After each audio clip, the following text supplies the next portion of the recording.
Iya. Nur Ahmad, 16 tahun, seorang santri, korban ambruknya bangunan musola di Pondok Pesantren Al-Khazini Buduran Sidoarjo, menceritakan detik-detik dirinya terjebak di bawah reruntuhan beton hingga tangannya terpaksa diamputasi di lokasi kejadian saat itu.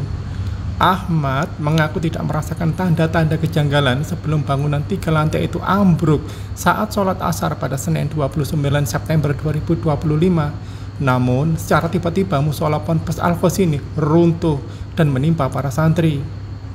Rokaat kedua kejadiannya langsung jatuh betonnya, kata Ahmad saat dirawat di RSUD RT Notopuro, Sidoarjo pada Jumat 3 Oktober 2025. Ahmad menuturkan tidak mampu melarikan diri setelah sejumlah batu dan beton menimpa tubuhnya. Lengan kirinya tertimpa beton dan tidak lagi bisa digerakkan. Nggak bisa menyelamatkan diri, langsung kena tangan. Nggak tahu sebelah ada siapa, nggak melihat mukanya. Jadi waktu ruku langsung tiarap setelah ada reruntuhan, ujarnya.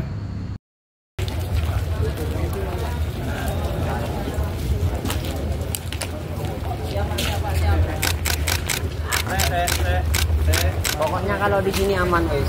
Lewat portal ini Gisro. Permisi Mas.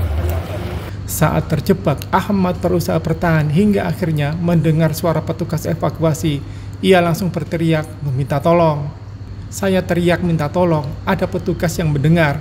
Bertahannya dari sore sampai malam. Ya sakit ketika disuntik bius, katanya harus tenang, ucapnya.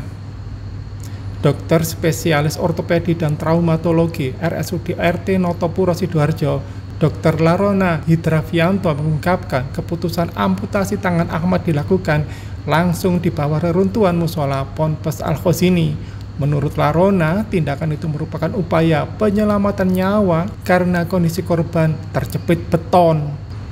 Jadi memang ini sesuatu yang sangat berat ya secara pertimbangan. Kita harus melakukan amputasi atau menghilangkan bagian tubuh. Tapi ada prinsip life saving is number one.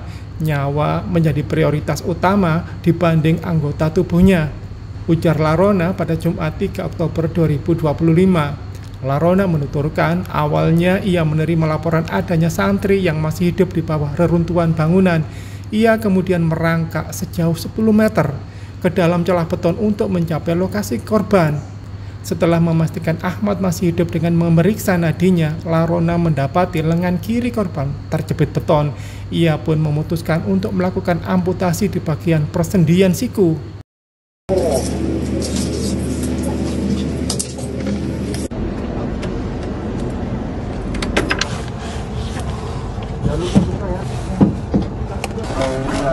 Karena kita melakukan amputasi pada daerah lengan, pastinya ada risiko shock dan nyeri yang sangat hebat, sehingga perlu obat-obatan dari anestesi. Larona keluar terlebih dahulu untuk mengambil obat anestesi, kemudian kembali merayap masuk ke celah reruntuhan. Kita amputasi setinggi siku di lokasi kejadian, di bawah reruntuhan, sekitar 20 menit sudah terpotong. Sambil pasien sedikit kita tarik karena sikunya sangat susah dimobilisasi, tuturnya. Direktur Utama RSUD Notopuro Sidoarjo, Dr. Ato Irawan membenarkan bahwa amputasi dilakukan di lokasi kejadian karena kondisi darurat. Menurut dia, keputusan tersebut sempat mendapat protes dari pihak keluarga. Sempat yang diamputasi di tempat, keluarga sempat protes, nggak setuju. Ya bagaimana kalau kondisi darurat? Keluarganya sempat nanya siapa yang mengizinkan, kata Ato pada Selasa 30 September 2025.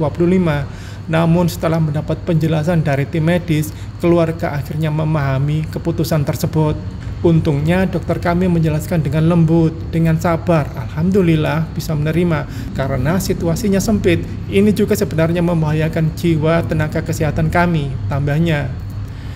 Usai proses amputasi, Ahmad langsung mendapatkan perawatan medis pertama di lokasi sebelum dibawa ke RSUD Notopuro. Jadi tetap pertolongan, korban dibius di sana, lukanya ditutup. Cuma akhirnya dilakukan pembersihan lagi. Dijahit ulang sampai pukul 01.30 dini hari, baru selesai. Ambruknya musola Ponpes Al-Khazini di Buduran Sidoarjo terjadi saat para santri sedang melaksanakan sholat asar pada Senin 29 September 2025.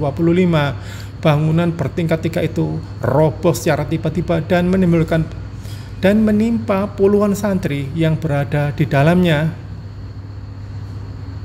Sejumlah santri meninggal dunia akibat tertimpa reruntuhan, sementara lainnya mengalami luka-luka, termasuk Nur Ahmad yang harus kehilangan lengan kirinya.